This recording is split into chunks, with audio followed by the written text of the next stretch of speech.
Hey, hi, what's up, YouTube? In today's video, I'm just gonna get to it. I'm gonna be talking about how the last 6 months has been with a Whipple Supercharger.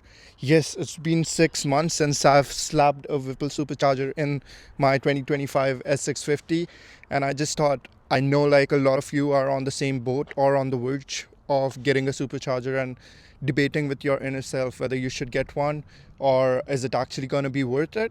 Is the car going to be daily driven, daily reliable? So I'm here to answer all those questions for you today, so let's get to it. All right, so let's talk about what I have actually done to my S650, what kind of supercharger it is, what kind of pulley that I'm running, and what else has actually changed in this supercharger.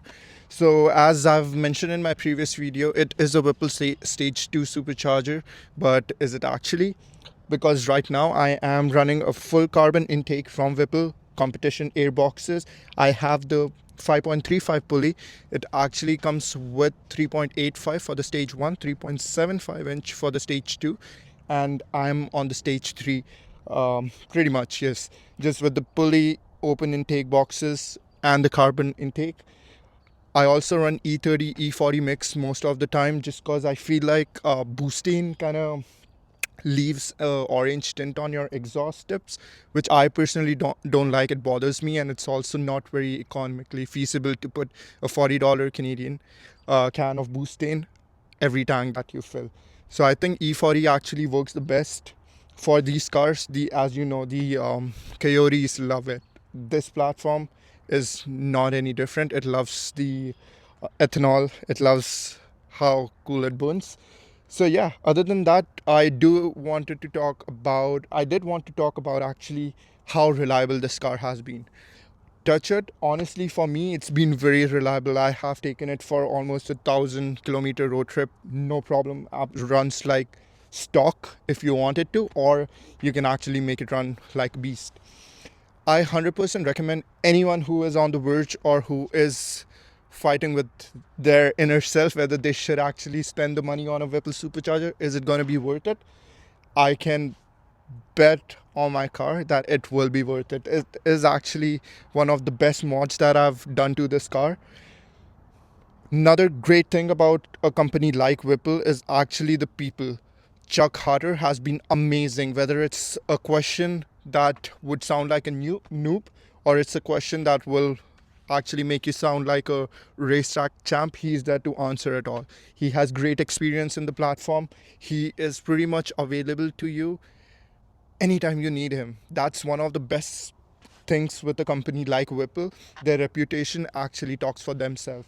That's one thing you would never have to worry about, is to actually have the issue that a lot of companies have, is actually getting in touch with someone when there's an actual problem with your car. For me personally, I haven't had a single issue with the supercharger. Again, you do have to keep in mind all the power that it's making, all the performance that I'm talking about on this platform. It is on factory Whipple calibration. I just cannot imagine, just can't wait to see what it will do when the tuning is actually available. Other than that, the other thing that I did want to talk about, it's a big debate whether the competition airboxes and the intake is worth the price, worth the hype. Because a lot of people say it makes the car whine a lot. A lot of people say they couldn't hear any difference. Personally, for me, I paired it with the GT3 racing hood from Muscle AutoZone. Again, shout out to Mother for amazing hood that he's given me. I think I was one of the first one to get the double-sided carbon hood for this platform. Fitment, quality, again, it's nothing like I've seen before. Every place that actually needed extra enforcement, it's all there. Same as the fitment for anything that you get from the Whipple, whether it's the boxes, intake, supercharger itself. It's very well labeled, very clear instructions, digital or paper. So that has never been an issue with any of these companies for me personally. Now let's get back to the topic about the whine. For me personally, with the hood, with the open intake boxes and the carbon intake, obviously because rubber damps a lot of the sound, I could hear a significant difference in the whine, especially when you get on it. It actually like sounds like a fighter jet. I can hear the air sucking in, the supercharger whine. It was just a complete different experience for me. So I would say it's 100% worth it. Again, something like carbon fiber is lighter than the rubber intake that it comes with. Secondly, it also, I would think, have better airflow and better temp control compared to it being a regular um, rubber or plastic intake that it comes with.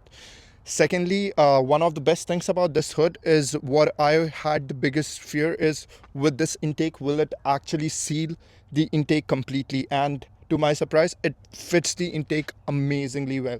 It seals the whole intake, so it's not like I'm sucking in any extra air from the engine, and it has these vents which helps to regulate the temperature. Again, if you are on the verge and if your main thing is Whipple reliable, is it still going to be the same fun daily? Let me tell you this.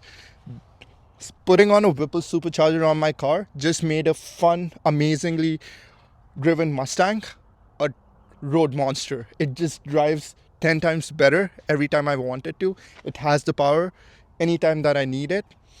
And it just makes your car look so much cooler. Every car shows that I've gone to, when I pop my hood open, people love it. They love the carbon fiber. They love how the Whipple sits. Again, amazing installation by my buddy Nick. He's made the supercharger sit like it comes from the factory. A lot of people ask me, did you actually get the Whipple installed from the factory? I said no.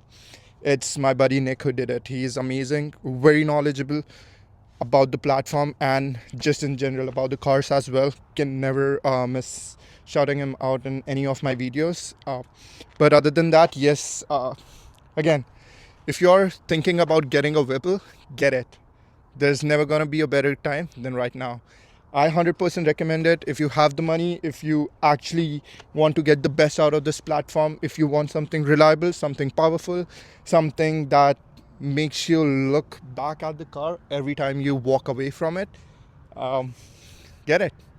All right, that's it for today's video. Again, I do have a mystery box coming from Whipple, for which I will be doing an unboxing and reveal to see what Whipple has actually sent us in the mystery box. I'm pretty excited for it. It is already on my mailbox. I just need to go and cover it. So the next video is going to be about that. And I am again taking this car to the dyno. So I will be going live on my YouTube and on my Instagram to show you what this car actually does. Maybe I will reveal the exact horsepower that it actually makes to the wheel to you guys on the live, but we'll see how that goes. Other than that, if you have any questions, again, as I said, hit up my Instagram, TikTok, or comment on this video and subscribe. Thanks for watching. Peace out, guys.